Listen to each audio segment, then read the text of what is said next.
एका जंगलात एक बलाढ्य सिंह राहत होता. तो खूप क्रूर होता आणि रोज जंगलातील अनेक प्राण्यांना मारून खात असे. सर्व प्राणी त्याच्या भीतीने थरथर कापत होते. एके दिवशी सर्व प्राणी एकत्र आले आणि सिंहाकडे गेले. त्यांनी विनंती केली, राजा, जर तू रोज इतके प्राणी मारून खाल्लेस, तर लवकरच जंगलात कोणीच उरणार नाही. आम्ही दररोज तुला एक प्राणी स्वतःहून पाठवू, पण तू उगाच इतरांना मारू नकोस. सिंहाला हा प्रस्ताव आवडला आणि तो तयार झाला. रोज एक प्राणी त्याच्या गुहेत जात असे. एके दिवशी सशाची पाळी आली. तो खूप लहान आणि दुर्बळ होता. पण तो अत्यंत चतुर होता. तो मुद्दाम वेळ घालवून हळूहळू सिंहाच्या गुहेकडे गेला.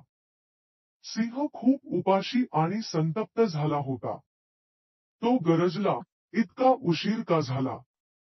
ससा नम्रपणे म्हणाला, राजा, मी एकटाच येत नव्हतो. वाटेत मला आणखी एक बलाढ्य सिंह भेटला. तो म्हणाला की तो या जंगलाचा खरा राजा आहे आणि त्याने मला अडवले. सिंहाला हे ऐकून राग आला.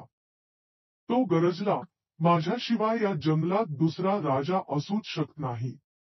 कुठे आहे तो? ससाने त्याला जवळच्या विहिरीकडे नेले आणि म्हणाला, राजा, तो त्या विहिरीत आहे. सिंहाने विहिरीत डोकावले. त्याला त्याचं स्वतःच प्रतिबिंब पाण्यात दिसले. त्याने समजले की खरोखरच दुसरा सिंह आहे.